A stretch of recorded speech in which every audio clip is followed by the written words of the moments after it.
नहीं नहीं, एकादशी है कौन, क्यों इसकी इतनी प्रधानता है, क्यों इसकी पुण्यता है, ऐसा क्या है एकादशी में जो इसकी पुण्यता मानी जाए? कौन है ये जो भगवान नारायण तक एकादशी का व्रत करते हैं? सुभद्रा जी को भगवान जगन्नाथ ने, जगदीश ने एकादशी का व्रत कराया था। बद्रीनारायण भगवान को माता लक्ष्मी ने एकादशी का व्रत कराया था। क्यों? चंद्रायण एकादशी व्रत की माता। एकादशी है कौन? तो कहा जिसको व्रत करने पर भगवान नारायण भी जिसका व्रत करते हो, भगवान माता लक्ष्मी जिसका व्रत करती हो, वो एकादशी है कौन? तो शास्त्र वर्णन करता है महाराज, स्कंद पुराण का सुंदर चातुर्मास्य खंड के अंतर्गत वर्णन आया है महाराज। एक बार भगवान विष्णु आनंद में विराजमान थे, पद्मावती और माता लक्ष्मी दोनों उनके पास में विराजी हुई थी महाराज, दोनों बैठी। भगवान लक्ष्मी और पद्मावती दोनों बैठी, एक सिर के पास, एक चरण के पास। कुछ समय बाद वहीं पर ब्रह्मदेव का आगमन हुआ और ब्रह्मा जी आगमन पाकर भगवान नारायण पद्मावती से लगकर उठे और उठकर लक्ष्मी की ओर झुके। झुकने पर इन तीनों के समागम से भगवान नारायण के हृदय चित्त से एक कन्या प्रकट हो गई। उस कन्या का नाम एका था। क्या नाम था? एका।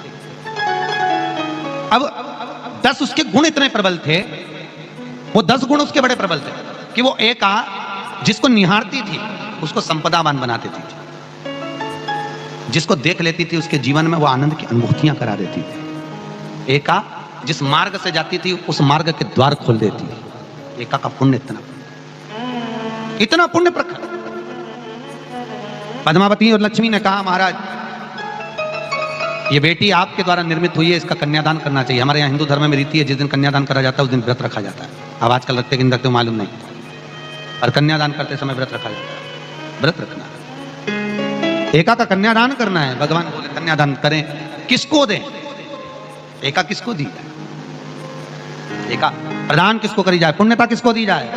भगवान नारायण ने उसी समय लक्ष्मी और पद्मा से पूछा, तुम बताओ। पद्मा लक्ष्मी दोनों एका से पूछी, एका बताओ इसका पुण्य, हम आपका हस्त कमल आपको प्रदान किसको करें, हम किसको दें? एका कहती है पिताजी, भगवान से कहती है नाथ कृपा करिएगा मेरे को, अगर प्रदान करना चाहती हो, अगर मुझे देना चाहते हो तो एक काम करो, एक काम करो। यदि आप देना चाहते हो तो भगवान एक काम, माता ने कहा कि पिताजी अगर कुछ देना चाहते हो तो ऐसी कृपा करो, संसार के मनुष्य अगर मृत्यु लोक में आकर के अंदर 2 एकादशी का भी पुण्य भाग अगर ग्रहण करते हैं तो ये एका उनकी होती है और वैकुंठ का राह खोल देती है। इनके जाने से पहले अगर मैं प्रवेश करती हुई जाऊंगी और इनके मार्ग को सुलभ बनाती हुई जाऊंगी, वो एका 10 गुण के कारण एकादशी। सबसे पहला नियम एकादशी व्रत का, सबसे पहला नियम है कि आप जिस दिन व्रत करो उसके एक दिन पहले भक्ति का संचार इस हृदय में करो। भक्ति का संचार इस हृदय में कर लीजिए। जिस दिन आप व्रत करो, जैसे एकादशी का व्रत कर रहे हो तो दशमी के दिन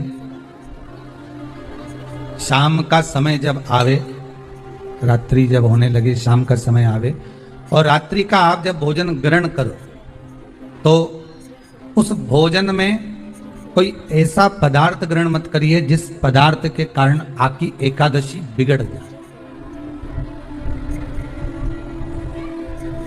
एकादशी का दूसरा नियम बहुत ध्यान से सुनिएगा। जिस दिन आपकी एकादशी का व्रत हो उस दिन प्रयास करिएगा कि अपने हाथ से किसी भी वृक्ष की कोई पत्ती टूटे ना। अपने हाथ से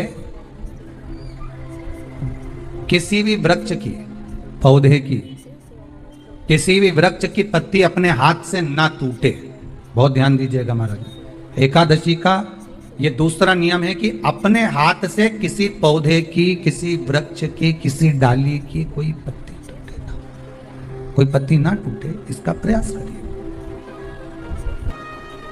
यहां पर तीसरे नंबर का जो, चौथे नंबर का जो उपाय बताया है, उपवास करने का जो नियम बताया, उसमें वर्णन किया एकादशी के दिन अगर आपका व्रत है तो आप भूलवश भी डब्बे में रखी हुई रोटी गाय को ना देते हुए कुछ थोड़ा सा फल, फलहार, कोई केला, कोई सेब, जो आप खाते हो, अंगूर, पपीता, जो आप ग्रहण कर रहे हो, उसका थोड़ा सा भाग आप गाय को प्रदान करो।